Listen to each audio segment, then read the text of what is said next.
Hello everybody and welcome to my channel. My name is Sai and today I am doing the 31 Days of Tarot by Anthony.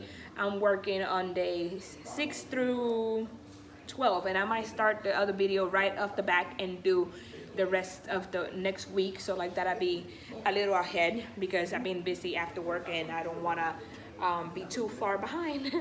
All right, so let's get started. Let's see. First question. Um, what decks are you anticipating 2020 and why? Well, I am gonna say I am anticipating about two decks, and they are not. But one is brand new. Okay, one is brand new, and one is an old deck. The one that I'm really anticipating for 2020 that just came out is the Starseed Oracle. I can't wait to get that one.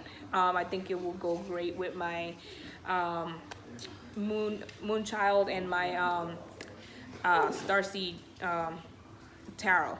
Then I have the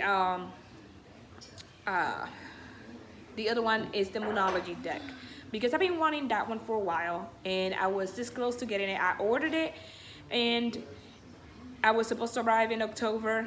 It was all the way just halfway through December and I had not received the deck, so I ended up canceling the order because I was still waiting for the deck, and everything else that I had ordered around that same time from like three different companies arrived. So I was still upset. So I was like, okay, it's not meant for me to have it right now at this moment, I guess.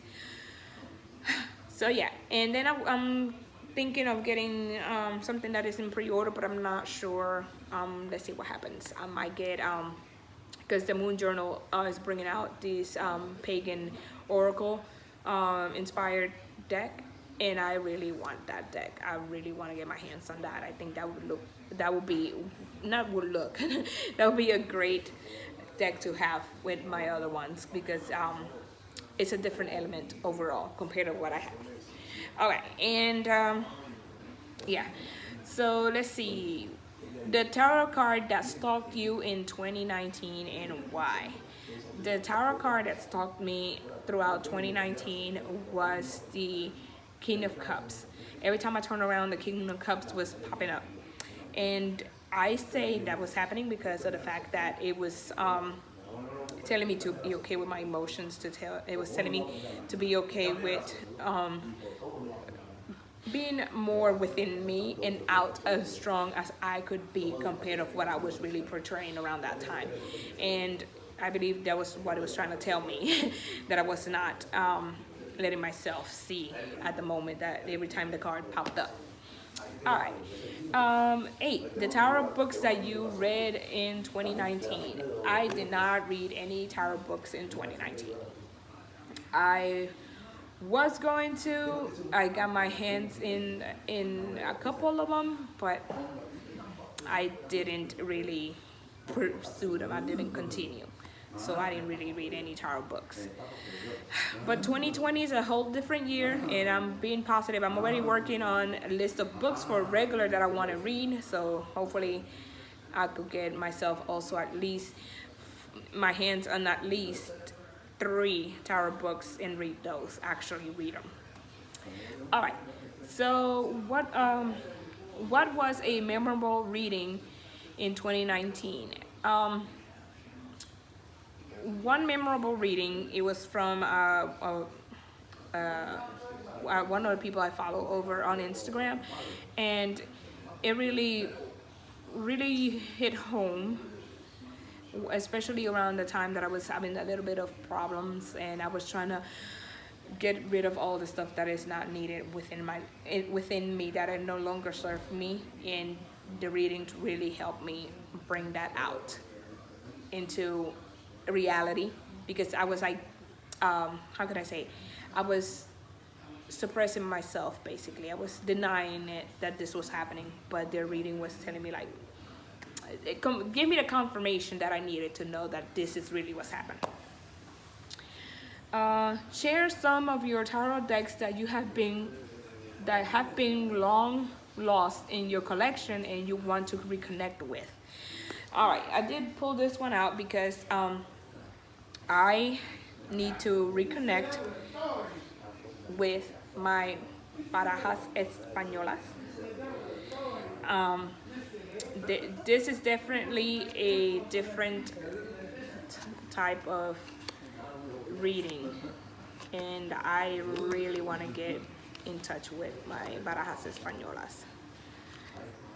I think I really need to connect with them, but I have neglected them for a while, and I really need to get in touch with it again.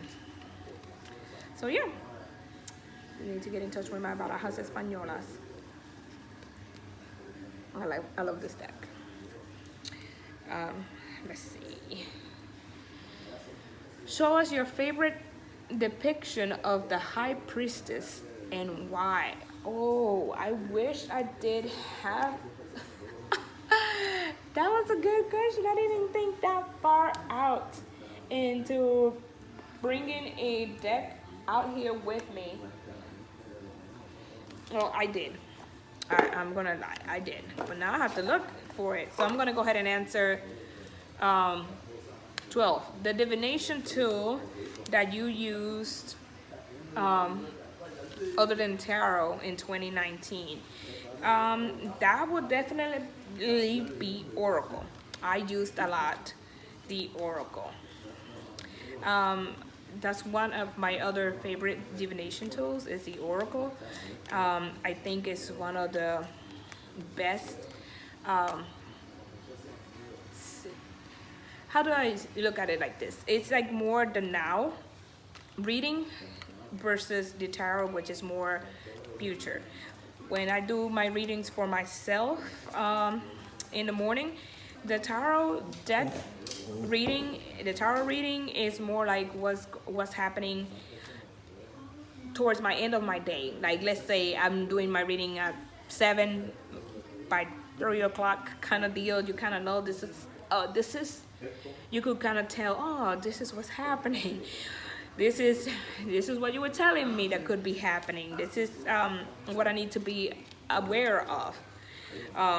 It kind of is a later time frame compared to the Oracle, which is like that overall at that moment reading. Like one reading that I've been getting lately, it's Keep Your Temper. And I had caught myself, I'm trying to look at the deck at the same time as I'm looking for the High Priestess in this deck. It had been Keep Your Temper, and I had noticed that it had come up. It has come up, like, okay. And I remember, I'll be like, I'm not gonna get mad, I'm gonna be okay. I don't need to give my power away like this. I need to keep my temper, keep myself together. All right, one of my favorite depictions of the High Priestess is this one, and this is from the Light Seers. And why? The reason why is because if you could see in the picture, you can, I don't know if my camera will give you the, she has her eyes closed, but that doesn't mean that she's not seeing, because her third eye is activated.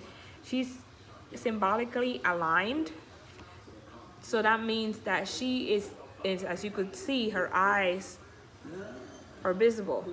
She is symbolically aligned with her third eye, being able to see what's happening. Even if her actual eyes are closed, she's able to see what's going on. And sometimes we forget to see, we forget to follow what we see, what our intuition is telling us. And I like this representation of it because it's telling us sometimes we could see ahead what's happening, but we as humans that we are, ignore it because it's basically physically not tangible within our grasp. Like we don't want to believe that what we are perceiving is happening. So that's that's why I like this representation of the High Priestess on the light seers. And I should have not struggled so much, but I wanted to actually get the card because the deck that I have has her on there, but it doesn't have all the symbolism that is on the card itself. So yeah. Okay. So let's see. And like I was saying, for day 12, the divination tool outside the tarot that I really like, of course, again, the oracle.